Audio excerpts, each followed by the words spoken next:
Okay, it's 4:30, like to go ahead and call this policy committee meeting to order. Dr. Sanders, will you please call roll? Yes, sir. Mr. Mancuso, Here. Ms. Gwinsey, Brent, Mrs. Anselm, Here. Ms. Jones, Mr. Parody. All present. Okay, thank you. Okay, under new business, discuss and or take action regarding Louisiana School Board Association, LSBA 300, 400, 500, and 600 series policies. Okay, so the policy committee is going to review these policies and make recommendations to the full board for adoption and incorporation into our policy manual. This is part of our CAP system to Assembly transition.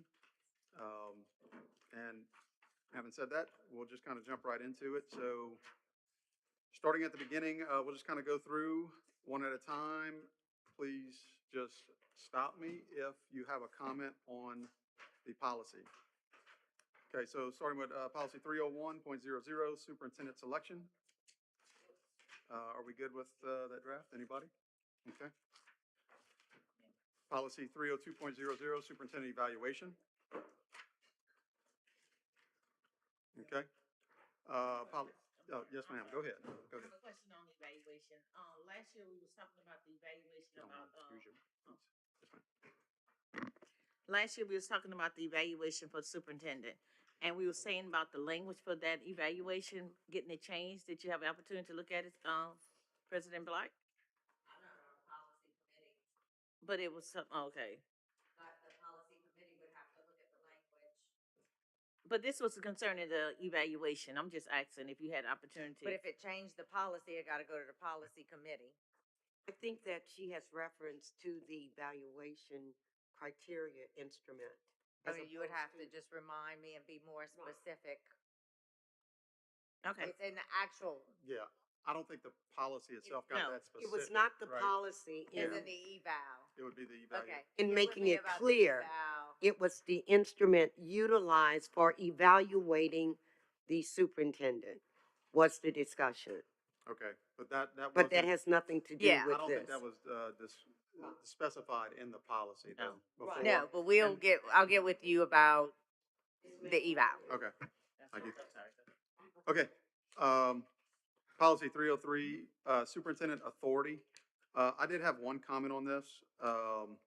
We talk about the responsibilities and duties of the superintendent. I would like to add one bullet that says, and any other duties and responsibilities as described in the employment contract. Just because some of those contracts get a little bit more specific. I know we probably have a little bit more in your contract, Dr. Sanders, than what's listed there. And it kind of leaves it open to whatever's in the contract at the time. Anybody have any objection to that or questions about it? No. Okay. What about like all other duties as,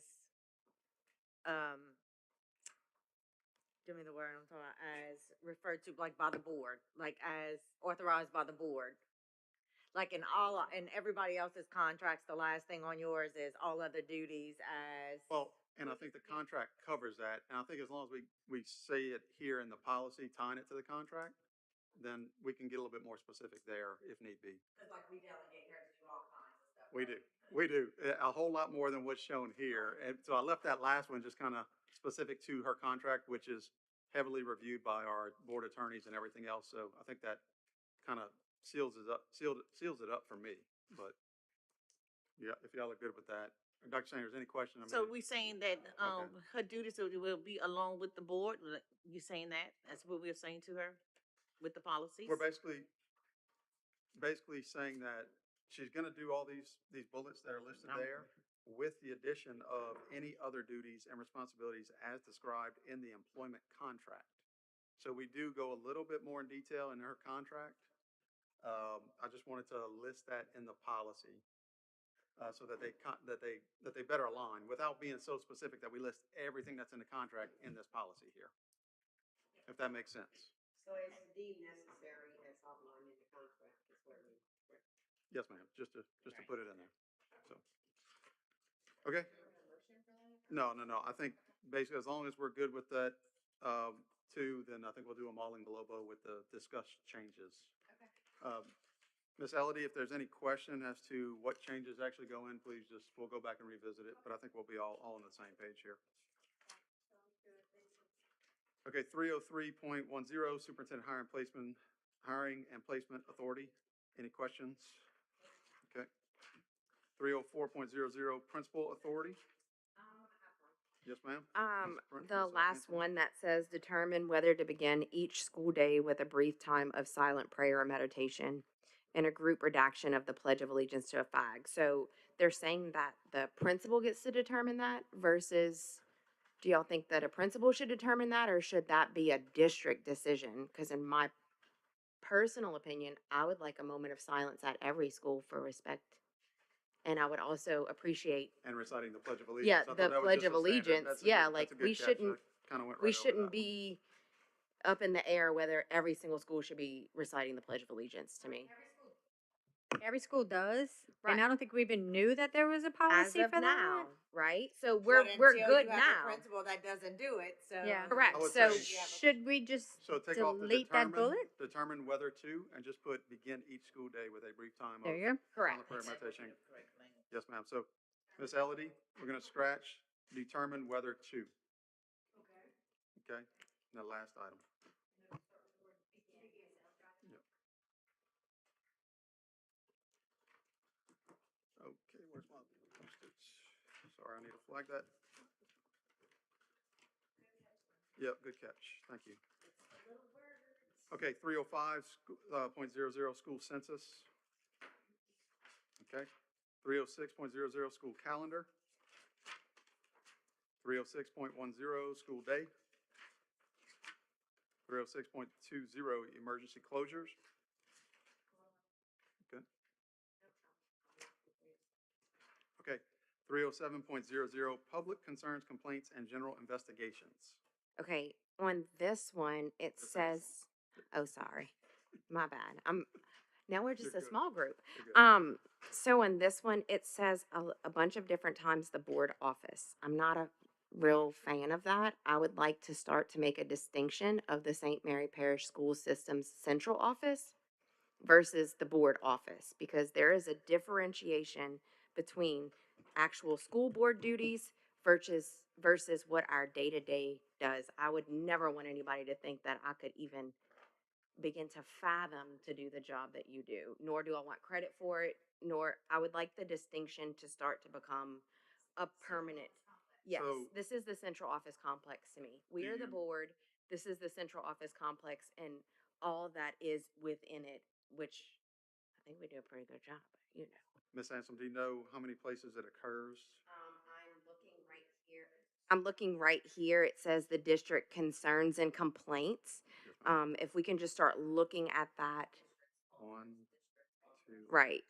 Board office, so central office or district office or whatever words that y'all would like to settle on Okay, throughout the entirety of all the policies, really. If it's a board duty, it needs to say board. If it is an office of the central office complex, we need to define that. I see it twice here. I don't have any objection to that. I mean, a couple other comments that I have. We talk about a concern/complaint form. I don't know that we have that form generated. We either need to, maybe just say in person at the school and, in writing, or you're gonna create a form for that? It's in policy. Okay. I mean, it makes sense to have. Okay. One thing I did notice, I did look at our CAP system policy regarding this, and I thought they actually had a very good statement in there. Unfortunately, as board members, the general public, they don't always know where to go with a complaint, so they come to us with things that probably don't involve us. That actually happens pretty often to me. I don't know about with you guys. But I would like to say that in the CAPS system, there was a statement in there about those type of complaints that come directly to board members or the board as a whole. And they had a statement that I'd like to actually insert back into this and kind of mesh the two a little bit, just take the best of both of them. And it read complaints, so it would be between board concerns and complaints and investigations. I'd like to insert complaints made directly to board members or to the school board as a whole, as its paragraph title. And then the wording would be complaints made directly to a school board member or to the school board as a whole should be referred to the principal of a school, comma, the superintendent, comma, or the board president as appropriate, depending on the nature of the concern or complaint. That way the board, That just kind of reiterates it, but like, if a complaint would come to me, then I'd be like, our policy 307 says that this is a school, you need to go follow the policy. I'm not the person to come to, right? Like, I mean, you're just reiterating what the policy fair enough, is fair enough. saying. No, that's a valid statement. I guess I just didn't want complaints going, well, directly to a board member and then. I mean, realistic, and that's what I do. If I get a complaint, depending on the nature, right, you need to go to your administrator. That's You need to exactly right. go I mean, I do to the the same thing. superintendent. Do the same thing. If it's a school level, I'll make sure the I principal is mean, aware. I have no problem with you putting in the statement. The statement just really says, go back to the policy, and the first one says, go to your administrator. The second one says, they just follow the policy. Well, that's the protocol of it. I agree with that. Starting with the administration, then to the board. So, yes. You can put the statement or not. It I was- don't think it matters. I think you're basically just summing up this whole policy Well, in one and like I said, whenever, sentence. just looking at it compared to the caps,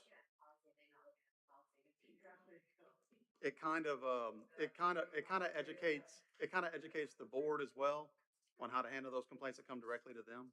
That's all I'm getting at. So to me, I think you can put it out. okay, Yes. okay. So we wanna add that statement? So we just add the statement. Just, we'll have some new board members coming up. It might not be bad for Can them. you say that statement?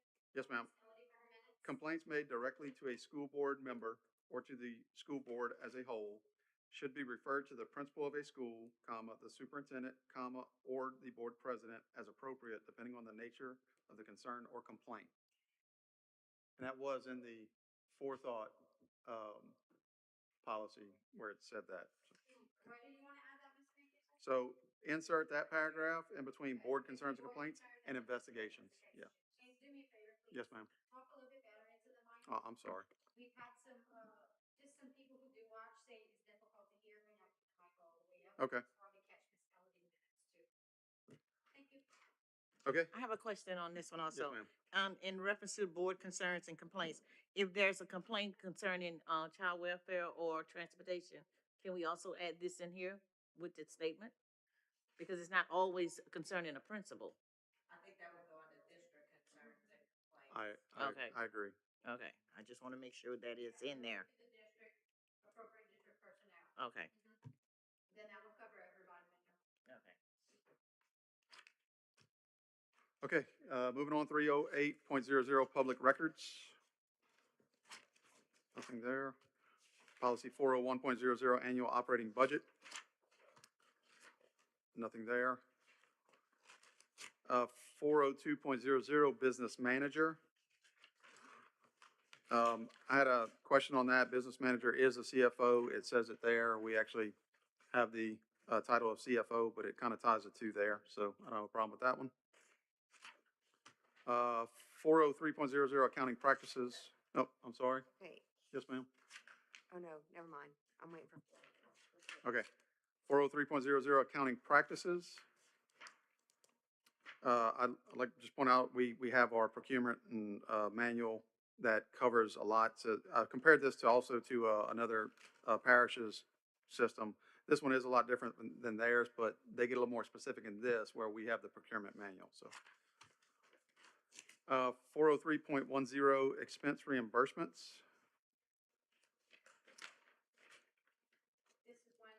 This is one that you all just updated and approved last August. Yep, and To I make see sure that it was you aligned. incorporated the caps into this. so Yep, Appreciate you doing exactly. that. 403.20, financial records retention schedule. 403.30, maintenance and audit of financial records. 404.00, levying of taxes. Ms. Anselm, was that the one you? No? Okay. 404.10, local industrial tax exemptions. So with Ms. this Hanson. one, we now have an ITEP board with the representative of the superintendent, if I am not mistaken. So I'm not sure if this completely fits at this point unless we as a board are still voting on the ITEP, but she is the representative after that. Should that be added somewhere in there? Actually, it's even more different now because we go to the courthouse and we have to vote as a committee. So regardless of what the board would want me to vote, there, it's a possibility I could get outvoted by the remaining members of the committee, which essentially we pretty Right, much agree so on things, but that's what I'm saying. so Our vote represents the vote that you're bringing to them, but after that, it goes further now. So we probably need to discuss whether we need to change this as a whole because it's not even relevant at this point, is what I'm saying. So we might need to put a pin in it. I'd recommend yeah, exactly what you're saying, put it for investigation, but I'd ask, LSBA to take a look at this because it has changed significantly. And I'd ask them to maybe review that to the current law and current status of the ITEP boards and whatnot. I'd say for right now, I did like the notification that whenever you do get one, that you notify the board. Other than that, yeah, I know there's a lot more to that now. So, but just make a note on that. Any other questions on, So that'll be removed and we're just gonna put a pin in it, right? really, whether we're on the old system or this one? Both of them don't match what the current status. And that's what I'm saying. So And I- we just need to remove it, put a pin in it, and then come Yes, back to yeah, this yeah. one And and look, we're insert not it a different time. adopting, we won't be adopting this until we do the manual as a whole. I think is the way that we're trying to do it. So we're getting through this. Maybe by the time we get through the other ones, they can help out on that one. Policy 405.00, bond sales and debt limitation. 406.00, revenue collection. 407.00, cash management and investment. 407.10, school funds. 407, yes, ma'am? This one, School funds. yeah, 407.10, school funds. Ms. Hanson. I would like to say I would like to see this because I didn't even know. I don't know if this is something being added, but I have not seen a separate ledger from each school for what their funds look like. I think that some of the problems that we may have run into in the past could have possibly been caught if this was actually followed. So I don't know. This is just a draft. I don't think that we had this before, but if we didn't, it's a great addition. so we have y'all help me think of the name of it. We have a manual that each bookkeeper and principal get trained on. It's the proper activity funds and school bookkeeping. And it's a manual they have to follow. It's been updated recently. We now have someone at the school board office specifically to overlook all of our school accounting practices and fund accounts. They work directly with the school bookkeepers and the principals. And we also now have to audit every single school annually. So there's much more internal control, but also there's a new external control component as well. Probably we could, Annual report. I was gonna say, we could link this manual in here like everything else is. I just overlooked that, but we do have an updated manual and the So auditors. at the end of it, it says school funds shall be deposited into a bank recommended by the principal and approved by the board. So what I'm saying is this individual policy says, I'm assuming by the end of the year that we would look at those things and it would be approved. So it's a double layer of protection that I would like to abide by. I don't know if we had this before, but I appreciate it. If, I mean, it maybe could become part of our annual budget workshop where you'll get a book on each of the schools. Like a printout of what they're, Yeah, I think that that would be an easy little wrap up, but I think it's an added great layer of accountability, Okay. be it for us or right. be it for our system. So there's numerous checks and balances to make sure that everything's It's proper. definitely doable. So if we, that's fine. Yeah, I yeah. mean that's Mhm. what it says in here. So kind of Yep. the question was, is that something that we want or is it something that we don't? Because it's in here. Yeah, true. Okay. Any other questions, comments on 407.10? Okay. Moving on, 407.20, fundraising. I have a question on the fundraising. Yes, ma'am. On the Ms. Jones? fundraising, who determines which vendors will come to our fundraiser? Is this something in our policies already? I mean, So, I know we have like Jamboree coming up. mhm. Who's selling the shirts? What schools or what companies or how is this distributed to the schools? We try to go local to keep, you know, our local vendors here and everything else, and our taxes here too. I don't know. School-based fundraisers, Ms. Law, the county oversees Mm-hmm. now she has to approve before we can seek that company for fundraising. Now, that's Right. for a district-wide fundraiser, basically like that. That part I don't know. I That know one. school-based for sure. We have to get people from Ms. Law. All fundraisers go through. There's a form they have to fill out. It says what's their anticipated funds they intend to raise. What's the purpose? What are they selling? How much that- they think they're Is going to that make? And described in that manual you were talking about earlier? is that it in where that's there? at? I think it It is. is? I think we Okay. put it in there. Yeah. So every school has an But- opportunity to have their own fundraisers and own. Oh yes, vendors? ma'am. Okay, that's what I wanted Yes, to know. ma'am. So Yes, this ma'am. will be in policy or this is just a That's- school rule? Well, I it think says it it's right just here. kinda- that certain principal shall approve any fundraiser of Yeah. of the school or school club, athletic team, or organization, so. Everything goes through the school app. But as far as choosing a vendor, the schools can choose whatever vendors they want. They just have to vet them and make sure that it's So there's no special up and up. stipulation on who to choose, vendors.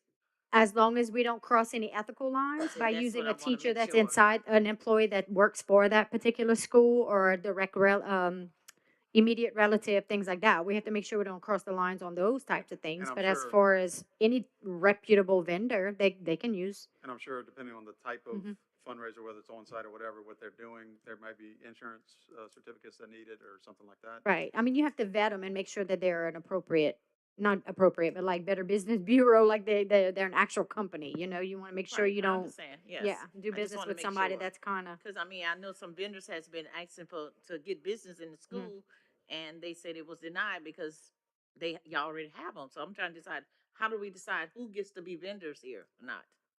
We don't, if it's the school deciding, like, let's say it's a photographer, that's the one that we get the most, where photographers will call up here and they're upset because we're not changing photographers. But if the school's been using a photographer, they're comfortable with them, they get the better deal, they give, cheaper prices to parents or whatever. I mean, the school principals are trying to get a good deal for the families. You know, so that it just depends. And once you're comfortable with somebody and they've been doing a good job for you, I mean, there's really no reason to Okay, leave. so it's a you know. principal decision, Mm, okay. oh, yes, And ma'am. ethical rules, Mhm. okay, I understand. Yes, ma'am. Okay. Okay, any other questions? All right, moving on, policy 407.30, donations and grants. Okay, policy 408.00, budget expenditure authority.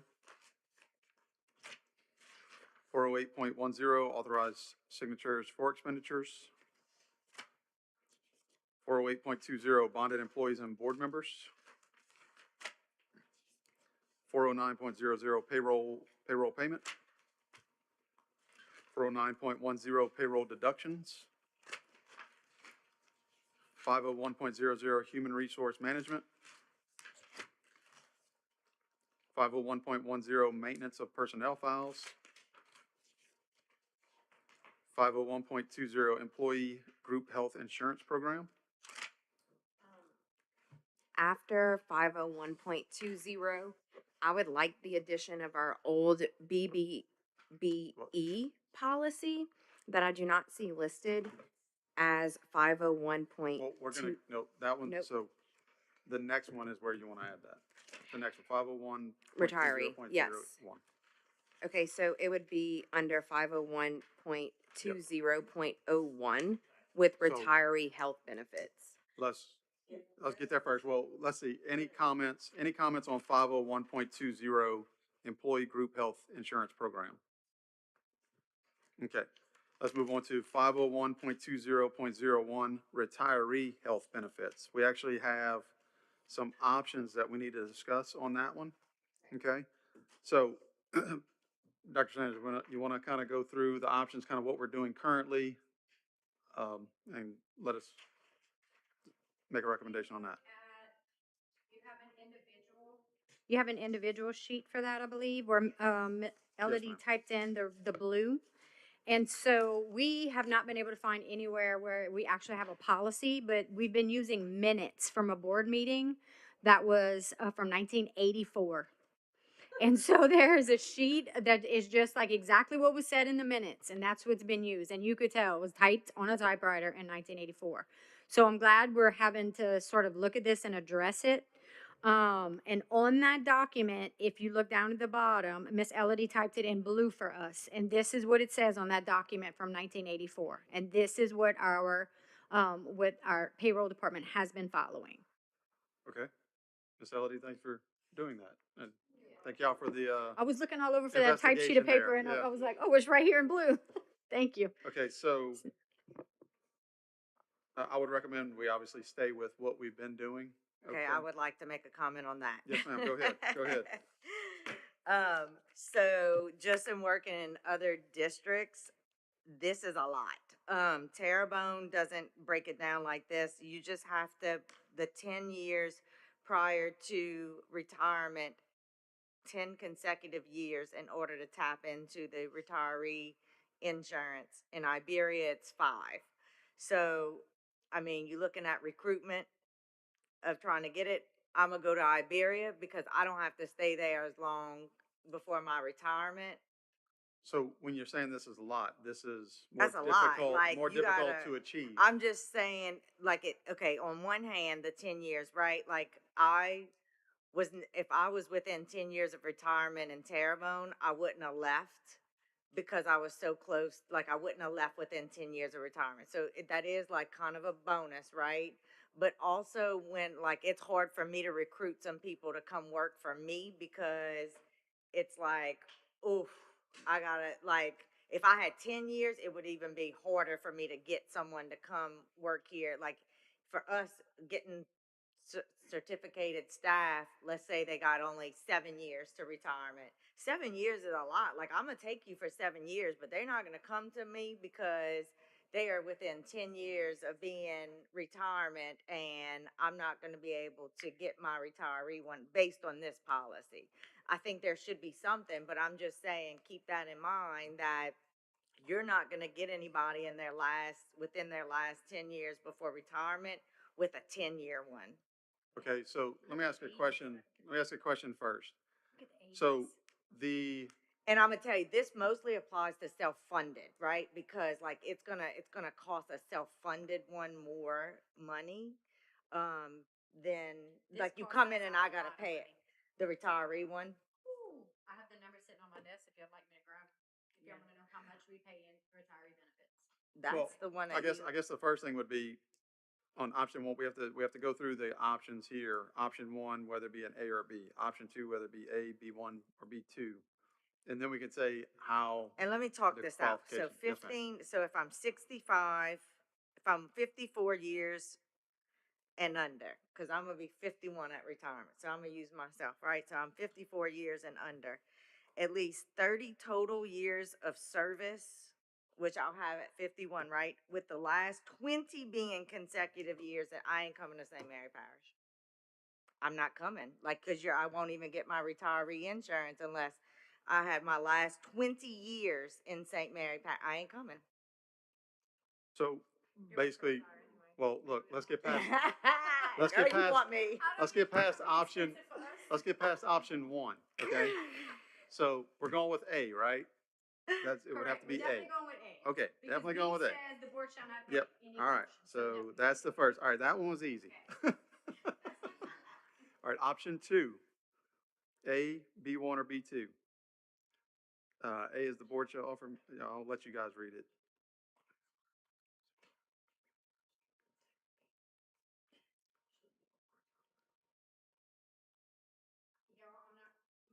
My knowledge about Medicare Advantage is It would be A. It would be A. It's not good, it's not great. It's And you A have for to have both of 'em, one secondary and two. insurance after that. 'Cause I'm Yeah, familiar with that right now down from there. my mom. It would be, I can pull it up.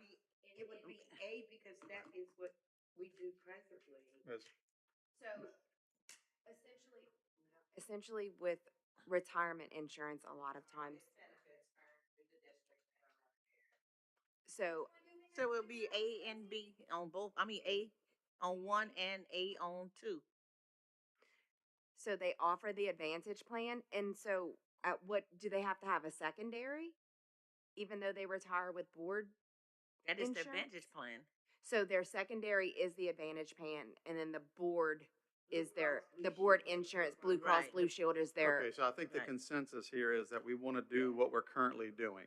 So, Dr. Sanders, if you don't mind. That's verify- correct, Mr. Mancuso, that's correct. Verify the two options with our insurance consultant, Mr. James Perez. Verify that that meets what we're currently doing. Okay, now let's talk about how they qualify. Ms. Black, you want to kind of repeat your? I do. I mean, in my opinion, I think you either need to go with 5 years for everybody consecutive prior to retiring or 10 years prior to retiring. And I'm gonna tell you, my recommendation would probably be 5, because just like I said, like what if I have 9 years, 8 years, 7 years, 6 years I'm gonna tell you, times are tough finding certificated employees. If I can find someone for 7 years to come, I want you for 7 years.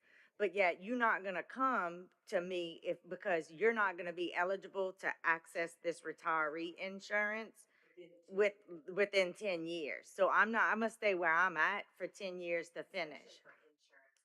Insurance is the whole reason I'm working still, let me tell you. I need to make something to think about. Okay, food for thought.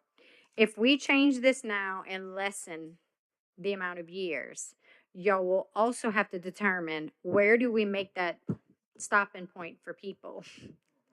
Are we all of a sudden going to have a ton of retirees that we're paying our insurance that we're not currently paying? Where do we stop? Where do we start? Who's grandfather? Do we not grandfather? What year? Do y'all really follow this right now? Because when I asked James Perez, he was like, This is followed. I didn't create it in 1984. I did not create this. It's been the same for a long time. I know it hasn't changed, but like it's never been written in policy. So was it consistently followed? Yes, because that little typed up 1984 thing of minutes is on Hope Daigle's desk, and that's what she follows. So if I were you, I would, because Iberia just passed theirs within the last few years. Like within the last few years, they updated theirs to 5, and there was a grandfather clause in there. I'll pull it up because there is. It sounds like it's a little bit more complicated than what we're going to do here tonight. I would ask that you send this to Mr. Perez, get him to review it, and let him know that there is some interest in reducing the required qualifications, whether it be a 10 or a 5-year consecutive or something like that. But get his opinion on that. Maybe he can put some preliminary numbers. I mean, one, I don't think you're going back retroactive. If you've retired, you've retired. But we need to cover those, clauses because there may be some people that don't achieve one of these things here, but they have their 5 years and they say, well, But if you went with 5 years, everybody that would be retired, like they're banking on 10 years, right? So like you would have your 5 years. I don't know that it would affect anyone going retire. there might be some 7-year people right now that just say, well, I'm retiring now because now we just changed it. And I mean, I don't know that. It very well could be, but I can tell you like most of them, the other thing I would also say, because I believe and I know that because this affects a lot of my coworkers that I had in Terrebonne Parish, it also applied to your spouse. So like if I covered myself for all these years, but my husband had his own policy somewhere else, my husband had to be covered on receiving the health insurance for the 10 years prior to. I had people that hit their 30 years, they had their 10 years, but they just added their husband like 5 years before. And so they had to work even 5 more years to make sure their husband received it too. So that might be something to think about also, because you don't want it, like according to this, right? I can stay my 10 years. I'm getting ready to retire, and I'm putting Chris on that insurance this last year so that he could do it. Like, where is the thing for all? This is Don't- for retirees. Do we not have a, do we not have But a, if I don't we have a cover, health yeah, but your insurance husband, committee? I believe, your spouse, and that might be something to check with too, because I'm just telling you, in other districts, the same rules apply to your spouses on it. So it's just something to check on. I feel like we need to have a whole insurance committee to think about this. Well, I thought Think about the didn't we have an impact. insurance do have an committee? insurance Okay, so maybe that, get Mr. Perez to look at this, some of these, proposed changes, and present to an insurance committee meeting. I think it's a little bit bigger than what we can address this afternoon. Yeah, But I would like to like mull over this and like go look at Because other districts. Honestly, I'm sure there are some people that are close to retirement that probably would have appreciated the chance to come and comment on some of the stuff that we're discussing. So let's, for this evening, though, I feel like we need to at least adopt what we are currently doing. And then if we need to change, we change. yes, ma'am. I am in I agreement with agree. that. Are we voting? Is that a, So it's not a vote. I mean, I guess, when we do it in Globo, I guess for right now, we will select the options and keep the, criteria to match what we are currently doing. That's the, okay. For 501, Oh. 20.01, I would also like to add what we had in our old policy, which was BBBE, which was the one for any school board members who completes their 12 years of service as a board member in St. Mary Parish qualifies to receive the same insurance benefits as the system's retirees, which was already in our policy, but should have been probably added to the 100s, but we can put it right here under retirement. Wait, do y'all pay insurance with us? Some, I don't.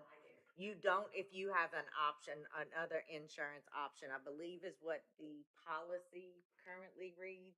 Like if you, I'm not on it, so I don't know. Okay, It's in BBBE? BBBE. Okay. So that is, I think we just directly looked over that because we were thinking we don't do that because our school board member, we like, do. I'm on the insurance. I had right no now. idea that Miss y'all were on our Maryland's insurance the policies. insurance, I Okay, mean, never mind, I didn't. I didn't know. Okay. Yes, ma'am. Any comments or with the additional verbiage? Okay. All right, Miss, Elodie, you're good with, you caught all that? All right. so we're gonna add the BBB back. That verbiage from that, okay. I'm pretty sure that may have been added, Elena, or at least amended in one of the terms you were just in, because it literally says all 3 consecutive terms. We just started serving for 3 consecutive terms, I think, when Kenny was the president, if I'm not mistaken. Is that when y'all voted that in, that there were term limits, like when that law changed? No, For That was term because- limits? Because of a law change. Yeah, because, I mean, so it's been updated recently by the board that served right prior to us, because that's the first time that they've had to serve 3 consecutive terms. We still have 2 members grandfathered in from those 3 terms. Is the verbiage of BBBE exactly the way it needs to be worded in here? So nothing needs to be changed to that one? No. Okay. It's exactly what I just stated. I Okay, didn't I just wanted to change make sure when we anything go from the find it. verbiage, yeah. Okay. Any other things on retiree health benefits? All right, you want me to tell you exactly what it says? See, it says school board members who are eligible for and covered by any employee or sponsored group health plan coverage or retiree group health plan as a result of their own current or past full-time employment shall not be considered eligible for active employee coverage in the St. Mary Parish School Board Group Health Plan. This provision applies to retirees of this or any other school system enrolled. So if you have the option of getting one through your employer, you're not eligible to get it. And then it says, any school board member that completes 12 years of service as a school board member in St. Mary Parish shall be eligible to qualify for the same insurance benefits afforded retirees of the system. okay, so that's the sentence you're looking for. Okay, Yeah. And that was updated in 2023. Actually, 2018 was before my first term, and then we revised it in 20. Okay. We're on 501.20.02, dependent health insurance coverage. 501.20.02, dependent health insurance coverage. Okay, policy 502.00, risk management. 502.10, workers' compensation. 503.00, fleet management. 503.10, school bus management. 503.10.01, special use of buses. 503.10.02, bus video surveillance. 503.10.03, bus liability coverage. 503.20, safety protocols for bus riders, carpoolers, and pedestrians. 503.30, transporting students in private vehicles. I have a comment on that one. Dr. Sanders, we kind of talked about this a little bit before. If you don't mind, just to follow up on that. This is not for parents transporting their students from events. This is for field trips, things of that nature where there may be additional transportation help needed, some private vehicles. So there's a list there of several things that need to happen for that to be available. Is the first one required? District vehicles are not available? They're always available. Believe it or not, they're not. Sure they are. Not when we have a bus driver shortage, and they won't be back in time for them to make their routes. Say a bus. So, unfortunately. What is it? District vehicles are not available, but we wouldn't use any other district vehicle besides a bus to transport kids to field trips and things like that. To basketball game? They have their activity buses. They use each other's, but like moms will drive a group of cheer or a group of dance. But, So that's allowed. wait, moms would drive them? They can. I agree. Not if we Mhm. have, unless district vehicles are not available. That's why I'm asking if that needs to be. Oh, I got you. So you want to take that first bullet out. I want to take it out because. Yeah. Because Because- it's unrealistic to say we're going to rely upon a bus to transport kids in junior high sports or. Right. But if you left it in, wouldn't that, because it says transporting students for school-related activities by private vehicles shall be prohibited except when. All of the following conditions. All conditions. All. And honestly, sometimes if you take that if out, you then have a larger SUV and you're only transporting, say, 3 kids to a competition, you don't want to waste the whole bus and driver for that anyway. So it would agree. make more sense to take That's out that first probably- bullet. That's probably the one that catches us all. Yeah. The second one. The second one says the parent provides written, we need to put notice in there, allowing their child to be transported. Or permission, notice, permission.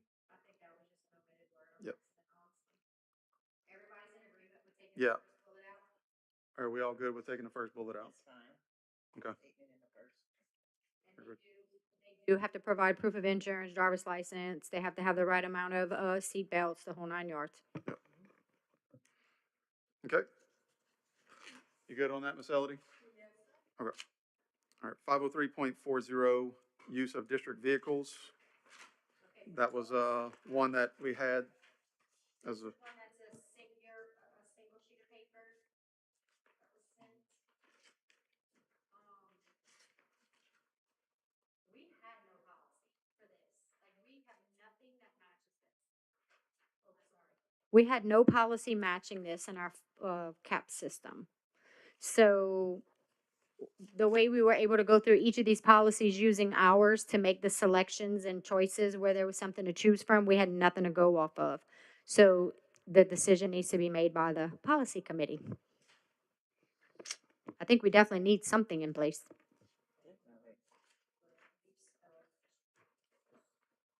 are we doing defensive driving courses annually right now? We're doing anything like that?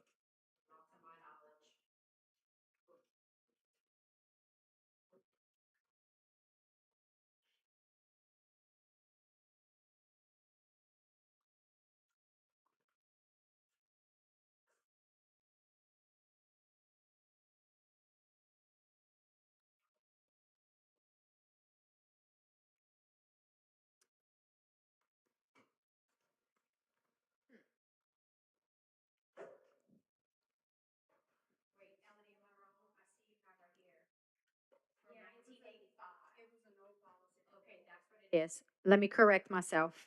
The option B is what we had from way back in 1985. It has not been revisited since. I'm confusing my two policies here. Okay, we're currently allowing employees to keep the vehicles at their residence? Okay. And we're currently explaining to them that it's only used for commuting to and from work, or if they have to go to a school site, Yes. things like that, okay. The defensive driving course, is that just a module that they're gonna take as part of their employee trainings, their annual employee trainings? I think the drivers, I think that piece is in the assembly policy. So I guess we need to know if we want to do just assembly, just the school board, just our current, or if we want to combine the two to some sort of new policy. So you see your option A in red across the top. This is what assembly had. Your option B right in the middle. This is what we had from 1985. Or we can combine the things we like about both into a new policy. How will we know that they've never received a violation of driving while intoxicated or a serious motor vehicle violation? More importantly, what is a serious motor vehicle violation? And what is classified as a serious motor vehicle violation? I We- mean, I mean, that would- you saying this is straight from the assembly? Straight from the Verbiage. I assembly. mean, what is considered as serious for numerous other situations, they We've want had serious bodily harm, like. Oh, they I know. want- we have had situations with background checks with driving violations.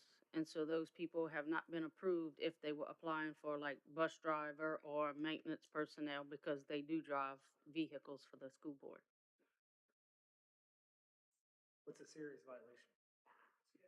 DUI, I'm trying to think of something, stealing a car, a multitude of. Grand well, a Theft Auto. We've had some, it's just a multitude of driving violations. Driving with a suspended license, No insurance. yeah. So should we say something like, How far back does one of see- those background checks go? Oh, yeah. As we've had stuff No, from, no, even even the if it's expunged stuff. expunged, we see it. Yes, ma'am. I mean, we've had things from back in 1979. These new DCFS, CANS, I think it is, background checks, they show everything back to your sealed juvenile records. maybe we could say something that maybe it can be brought to the superintendent to determine because if we're not going to define the word serious, I don't think we should. I think we should just stay on the safe side and leave it loosely. I mean, there are probably some givens, but there are probably some things that if the No, but superintendent approves or denies I it. agree, and I think the second paragraph, upon initial authorization or at least annually thereafter, the superintendent or designee shall review the driving record of each driver. The superintendent or designee has the right to revoke the driving privilege at any time. I'll leave it at that. Deny or revoke, deny or. You wanna add, sorry. You want to add that statement to our existing policy? Or that's just one Probably. statement you want to keep? No, I'm saying the statement that's written with the option A policy. Okay. I think is correct, but we need to, after this, the second paragraph or sentence there, we need to add the superintendent or designee has the right to revoke or Deny. deny driving privileges at any time.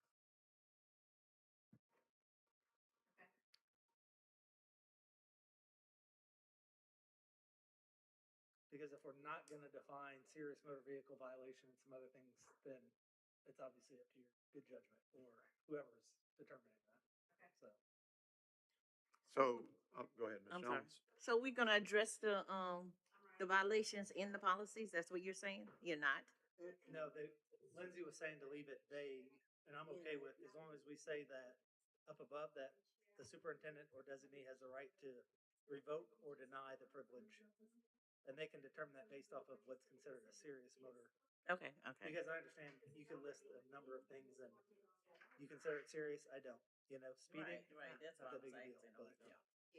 So To do me, we just leaving it up to the superintendent would be best because honestly, at the end of the day, Or designate. or her designee is responsible for all things that go on. And so Do we, Because do you we could have need to, 15 minor infractions. but do we need to have that, the 4 bullets there under an authorized driver? I mean, if you're not driving with a license, that's illegal, right? I don't think we need to reiterate that. The superintendent's not gonna give you a authorization to use a district vehicle without a license. I like, Do we want to, what? I like the 4 bullets. You do? I do. Okay. Sometimes you gotta spell it out. here's the thing, I like loosely leaving everything else I for mean, the superintendent to Are we gonna decide. do defensive driving classes? Are y'all good with that? We are I'm not looking at doing y'all. that. So do we need to start doing that? Cause I'm gonna have to find a funding So source. can we have 3 bullets and remove That's what I'm the saying. complete defensive driving courses? Is it required by our insurance? If it does, then Yeah. maybe the cost will offset, but Effectiveness of having, doesn't it, our human resource people? Yes, it does. Thank you.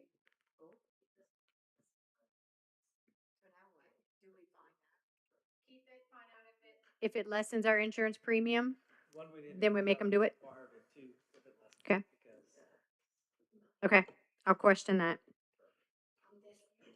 So are we Is that agreeing? available through, like, Vector or whatever the other thing is? Like, I have these no days? idea. We could check. We could check. That would be great because we paid for it already.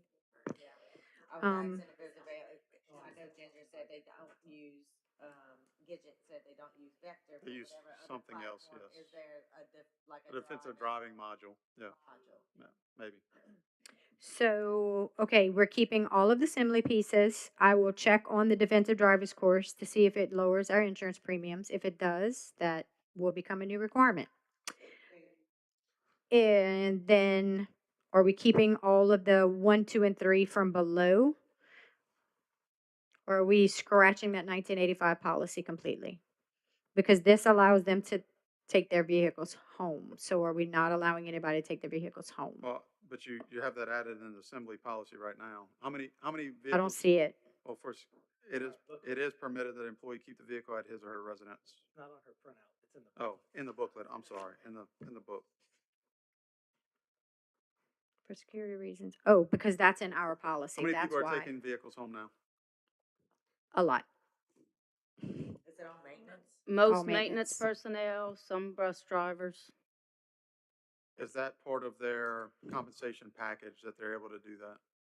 It's If they definitely take the their perk. vehicle home, they are charged, I think, $3 a day or $2 a day. But I could see where they would consider that part of their compensation to be able to take their vehicle home and drive that to and from work. Yeah. And I do we knew have- some of the maintenance personnel's called out after hours Yeah, no, in emergencies. I personally don't have a problem with them taking their vehicle home if that's what we've been doing. But, I have no problems with them taking them home either. okay, If they're used correctly. as long as they're being used correctly, I agree with that. Yeah.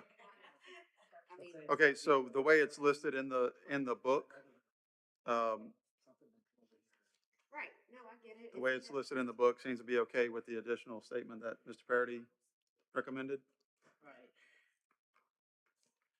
Ms. Elodie, you good with that? okay, so you keeping the school board policy as well? We're gonna keep the one that is, No, she's saying not keeping this, oh, from 1985. yeah, not the one from 1985, but we are leaving that sentence. Superintendent's our designee. Well, it's highlighted. It's blue and highlighted. In the book it is.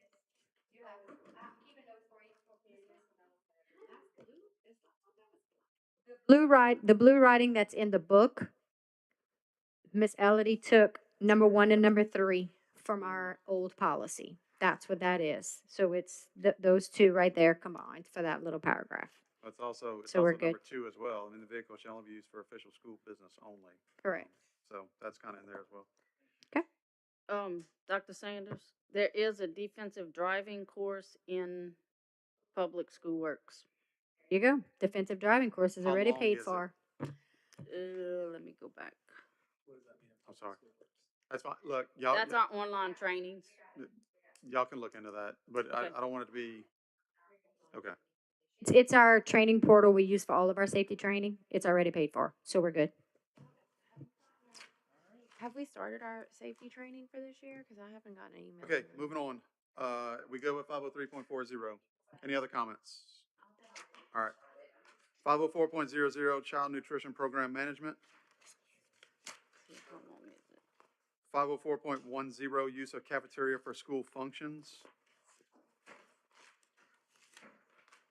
This was, to me, it 25. kind of overlaps with our, facility use, policy. There's no laws listed on this one. I was kind of curious on that. Secretary, has any idea on that? This was specific to cafeterias.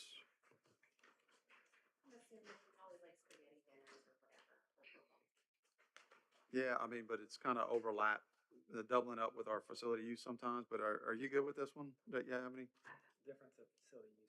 This could The difference is if they're using the kitchen area and not just the dining area, if they're in that back, you have to have your either the cafeteria manager or a cafeteria technician present, and the person using that would have to pay them for their time. Okay, Because Board of Health and federal programs, they have to ensure the safety, cleanliness, and all of that business of the kitchen area. fair enough. Now, Okay. if you use just the cafeteria to sit and eat and you're not cooking back there, then you're good. You don't Okay, have to pay the so- cafeteria manager.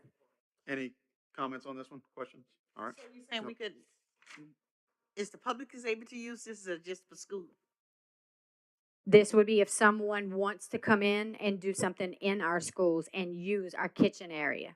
They would have to pay that cafeteria manager or worker to be present Okay, if they're cooking back there. okay, I thought there was no Mhm. use of cafeteria, buildings anymore. That's why I was wondering.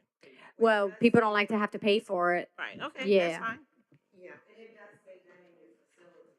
It's usually for like spaghetti dinner for a football team or a fundraiser or whatever is what it's predominantly been I was used for. basically asking more so because like some people ask for funeral services, repasts and stuff. I was wondering if that it can be used. Okay. They can't use them for private events anyway, that's so fine. it kind of washes that. And that was Yeah. gonna be in facilities here in a minute, yeah.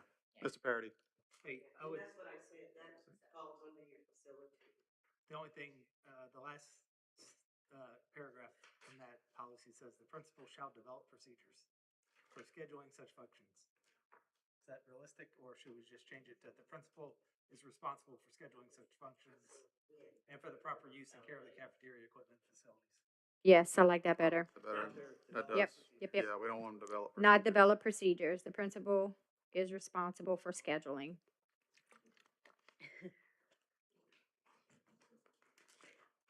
And the principals are also very familiar with our use of facilities agreement, and they know what they have to do if somebody wants to be in the kitchen, so. Okay. Going on, policy 504.20, meal payments and denials. 505.00, information technology management. 505.10, devices and internet services. I had one comment on this one. So we do kind of overlap a little bit here in sections, or at least Assembly does with students and public, whatever. So they do talk about employees and students in this one as well. So the last sentence, we have any user found to violate this policy may be banned from the use of district's technology devices or internet services. If we are, yeah, especially if it's a student, they need computers, whatever, for testing, for class. Yeah, I'd like to banned. just say subject to disciplinary action and cost of repairs in case it's kind of a repetitive thing that, you know, you break it, you buy it kind of thing. So I'd like the last sentence to say any user found to violate this policy may be subject to disciplinary action and responsible for the cost of repairs. Anybody have any other questions or comments on that? Okay. It could, yes, it could. I don't want to list it as banned if the student needs their device for testing and learning as the only, so just put disciplinary measures. That way it kind of opens it up to whatever classification falls in your matrix and everything else. Huh? Said may. May, you're right. You're right. Says may. And we do have it leveled, level 1, 2, 3, and 4, depending on what they're doing. Yes.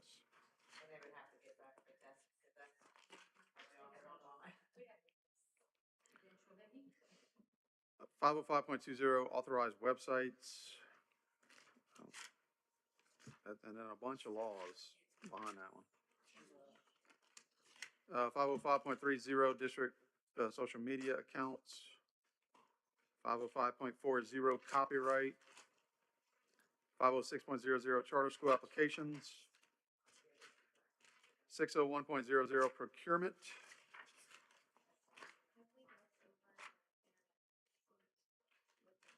No, not yet. That's in 700. And so we get to skip a whole lot of pages because now we have our procurement manual in there that we just went through.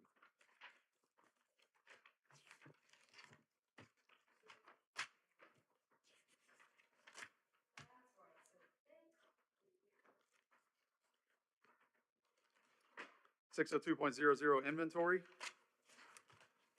603.10 use of facility and grounds for non-district purposes. So we have another sheet on that one. Right, Dr. Sanders? Or- Yes, sir. Yeah, okay. So, I took our use of facilities agreement, looked at the assembly policy, and, we just need to add that one blue bulleted that says, in the middle, at no time shall district facilities or grounds be used for. And instead of having a whole different policy, I just put it right there. So it says by private individuals for private use such as but not limited to weddings, receptions, showers, repast assemblies. And then down at the bottom in the assembly policy in orange, there were choices given. And so I kind of made the choices, but I wanted to bring it to y'all attention so y'all have the opportunity to agree, disagree, change. Let's see, use of district facilities or grounds by a district employee to provide academic tutoring or athletic training services to persons not enrolled in the district for compensation shall be considered a for-profit commercial event. If not a commercial event, and this is where we inserted, if it's not for a commercial event, use of district facilities or grounds for such purposes shall be allowed only if the employee enters into a rental agreement in accordance with this policy and pays the usage fees developed in accordance with this policy. If it is a commercial event, and this is where we inserted, use of district facilities or grounds for such purposes shall not be allowed. Okay. Just my own opinion, Yeah. I like the public's use of the facilities as long as the principal is okay with it. I like to promote the facilities that we have. I think that there's actually quite a bit of people, granted, not always for commercial reasons, but sometimes that may be the case. But I do like the availability that to allow the public to use facilities. I mean, and you kind of start splitting hairs too. I mean, of course, I'm representing Morgan City, where we share the football stadium and the football field with our private school partners.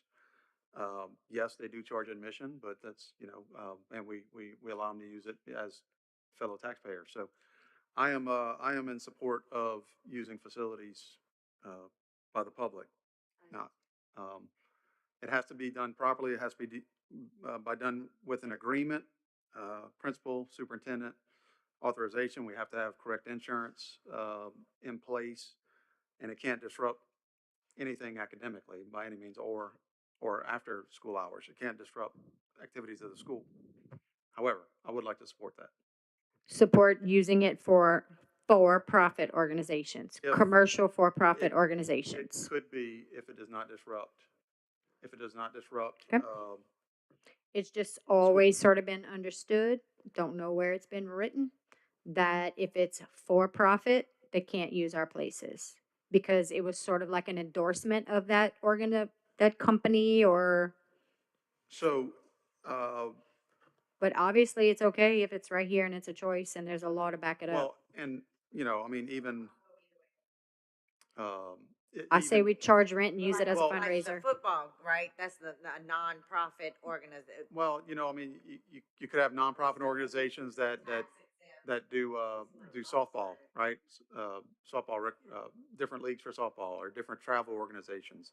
Are they for-profit or are they not? Do they have their nonprofit status? I don't know that. But none of this says But- for-profit or nonprofit, does it? This is commercial. Says commercial. Commercial. So is Biddy But it gave basketball the commercial? It gave the definition of commercial as a for-profit commercial event. So But sometimes, any event is gonna be for-profit, right? If you're charging a fee or you're selling concessions or. It's always gonna be for profit. I mean, That's what even, I'm saying. even I if mean, it's a it could be, nonprofit as a. it could be a, for, if we have a bat company come in and it benefits the students, you understand, but all the students in the entire parish, including people that aren't in the parish, come and they want to buy a bat or a bat demo. It can be numerous different little things that can be in addition to, that could still provide great things for kids in our parish, as long as they follow the rules and they agree with it. Hey, I apologize. I've got to leave to go to open house. Split. Okay, Sorry.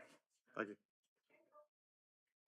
And then I think we typed this twice, Melanie, just on mistake. So use of district facilities.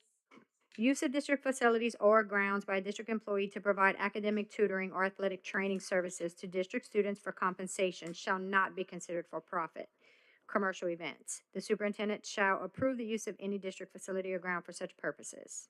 And then we would have the right to waive any type of usage fees for that person. The second part is about, it has nothing to do with academic tutoring or training. It's for any other types of events that are commercial events. So y'all are saying we're good with commercial events. I am personally good with commercial Everybody events, else? as long, again, with those caveats. Okay, and Dr. Sanders, I hate to put all that burden on you or your designee. It's on the principal because they make these agreements and I just kind of support them. Because Okay. sometimes I say, look, exactly. Like, who's going to be in charge? Do they know they have to get security? Like, if something goes wrong, you have to leave your house on a Saturday and go take care of this event that's going on because it's your school. You know, there's a lot of things I'll just leave up to the principal because they'll say sometimes, look, I'm not even going to be in town this weekend. I can't. Yeah, and so, And Ms. Estee, I'll just share an experience I had with the use of facilities is when someone came in, and this has been a few years back. But when I tell you the gyms, the outside was trashed. There was So- oil all over the floor and everything. Now, we Now- had to do what we had to do to handle it. However, that's some of the concerns that principals have. one thing I would say, by me saying that I support this, I'm not saying it's an open free-for-all for anybody that wants to use it. Okay, so on the other side, I can tell you personally, we were not able to use one of the gyms for one of my daughters to play travel volleyball, right? There's not many gyms that are recreational gyms. I mean, it's only schools in this district. Now, I say that, only schools in my area, okay? So we were not able to use that facility with a travel volleyball organization, which most of the players either attended that school or the private school in town or maybe one across the river. But they were all our students, okay? We weren't able to use it, so we had to go to a neighboring parish and use their school's gym. So the opportunities there in neighboring parishes, and I'm not saying, hey, it's a free-for-all and you got to figure it out. I'm not saying that. And of course, I'm looking at it through the lens of, what I've experienced. I'm not saying wedding receptions and all this, and it's just a free-for-all for anybody to go and use it. Mardi Gras cruise, okay, that need to go in and use, I know that's been a sore subject in the past. The requirements have to be spelled out. They have to carry insurance. They have to pay for cleanup. They are responsible for every bit of damage that they cause. There is no doubt. The agreements need to specify that. And once you violate any term of that agreement, you're gone. You can't do it anymore. What I want to see is people using some of those facilities off hours for its intended purposes that mainly benefit our kids and give them the opportunity to do some of those things that we wouldn't have the opportunity otherwise. I understand. I'm Do just, they pay like a fee for like electricity? Yes. And like, who would check the insurance? Would you leave that up to like the principals to have to worry about the agreement? It actually is what, 3 sign-offs on that facility use agreement? the principals vet everything and then they submit everything to the assistant superintendent of operations for a secondary look. And Copies are kept in that office of the liability policy. Make sure that we're listed as a additional certificate holder. You have to have your hold harmless agreement, all of your liabilities, you have everything on there. There's a place where, there's a little box where you write in rent, if there's rent, custodians, if your custodians are gonna be on duty for cleanup, they get paid. What else is in there? Cafeteria manager, if you have to have that in there, cause they're using the kitchen. And then, there's fees for utilities. So all of that's in there. Basically, the agreement is wide open to let us work with the principals to decide how the money's gonna be used, or collected, I suppose. So, And then everybody signs, yeah, and so I'm not it's, saying it's a one way or the contract. other. I'm not saying you have to do it one way, you don't have to do it another way. I'm saying if it benefits, and what I kind of go back, it benefits the people in your area, the students in your area specifically. Talking athletics, but I think if you leave it general, it's open enough to anything and Well, everything. but still at the discretion of the principal, that you can always say no, and then that doesn't go that far, any further than that. Doesn't go any further than that. If it's gonna be a distraction or a problem for your school, I have so much respect and confidence in you guys as principals to know what's best for your school. I'm gonna support your decision, even if you said it was, for a travel volleyball team, okay? You give me a justification why, and I'll say, that's her prerogative. And honestly, who's gonna manage it is up to the principal too. Like if it's one of her coaches or something, she's not gonna go and sit there if she knows the coach has it. Or Sure, it's one of her sure, yeah, teachers. yeah, no, every situation is gonna be a little bit different. I don't like it being all one way or the other. I wanna have that availability, but I will support you in any decision you make for your school. I promise you that. Okay. Are we okay on that one? Okay. Moving on, 603.10.01, advertisements on district property. 603.20, solicitations and recruitment. 603.30, 16th section lands. 604.00, loaning of equipment to political subdivisions. Are we changing that to superintendent or leaving it as board? If it's another governmental entity, we left it superintendent or designee because we would likely have CEAs or intergovernmental agreements with them. And then we said 604.10, loaning to other like companies, then it would go before the board. Okay. Fair enough. So, compared those two policies to another school district, and they had board where we have superintendent, but we're gonna kind of split and do a little bit of both is the suggestion. So, kind of like Dr. Sanger said, 604.00, if it's going to another government entity, she has the authority to do that. If it's going to a company, like under 604.10, or a person, that would have to go before the board. Okay? Ms. Elder, you good on that one? Okay. 605.00, surplus property. 605.10, unused facilities and grounds. 606.00, maintenance and repair. 606.10, hazardous substances and pesticides. 606.20, vandalism. 606.30, energy conservation. 607.00, facility construction, expansion, and improvement. 607.10, supervision of construction. Yes, ma'am. 607.20 at the moment. I wanna go back to 606.30. 606.30, I don't want that in there. energy conservation. I try to No. cruise on by that one. So I want to come back to 606.30. I would like that removed until further notice, if that's possible. Okay.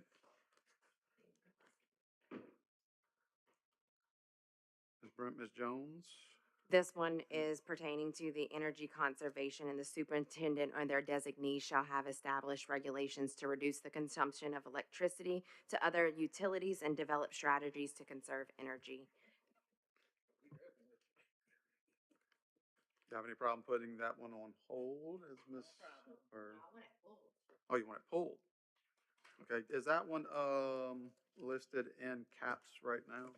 It's under state laws, but the state laws don't have anything in reference to actually the superintendent making sure the consumption of electricity. So I looked both of the laws up that it is in reference Oh. to, and it's good. We actually have a EBD in caps that's not shown as active. What is it? It's EBD, It's not active at it's not active, yeah. So Okay, I mean, well, if we don't have one now,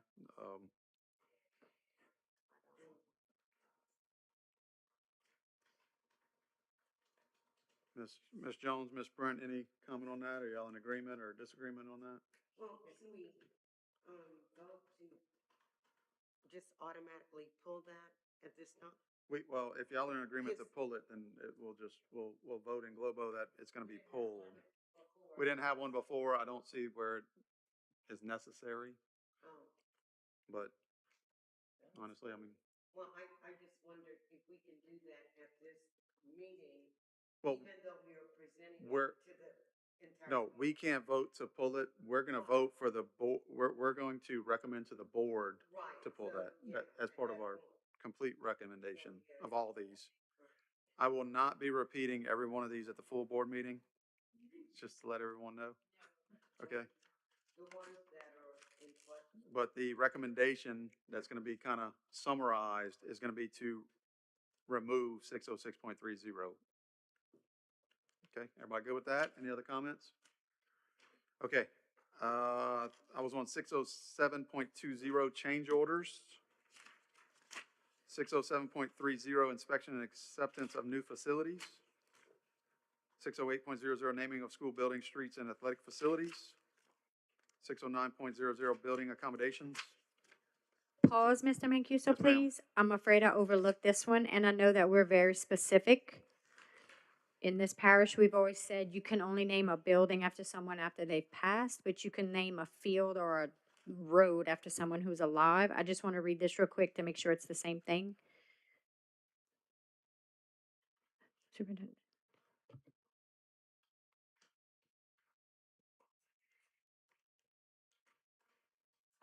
I suppose that's in the law they're referencing. Pursuant to state law. Yes, ma'am, the Okay. last sentence. I'm gonna assume that. Okay. Yeah, I did not go do a comparison of every law, I did, and I don't know. but I think we overlooked this one. I'm good with it as long as it ties it to the law. Okay, 609.00 building accommodations, 609.10 service animals, 610.00 emergency and crisis management, 610.10 first aid requirements, 610.20 fire prevention, 610.30 safety and emergency drills, 610.40 school resource officers and other government agents, 610.50 security and surveillance equipment, 610.60 continuity and disaster recovery, 611.00 drug-free zones, 611.10 firearm-free zones, 612.00 tobacco-free facilities and grounds, 613.00 visitors, 613.10 loitering and unauthorized access, 614.00 inspection and searches. All right. Any other comments, questions? I just have a question. Yes, ma'am. Ms. Jones. On the 608 renaming, when are we gonna get, Park Avenue Learning Center name up? Ms. Esther, you have an update for Mr. Regard? Do we have prices and options yet?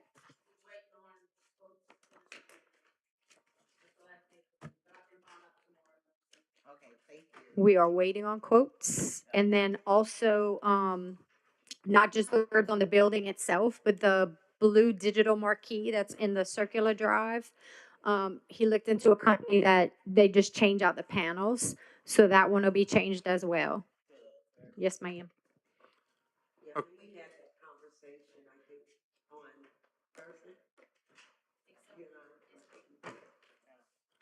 Okay, if no other comments, questions on policies, looking for a motion to make the recommendation to the full board for adoption of all these policies with the discussed modifications. Make a motion. All right, Ms. Jones makes that motion. Ms. Brent seconds that. Any questions or comments from the board, from the committee? Any questions or comments from the public? All those in favor say aye. Aye. Any opposed? Motion carries. Okay. And having said that, looking for a motion to adjourn. I make a motion to Miss adjourn. Ansel makes that motion. Do I have a second to adjourn? Ms. Jones seconds. Any, discussion, any comments from the committee, any comments from the public? All those in favor say aye. Aye. All right, motion carries. We are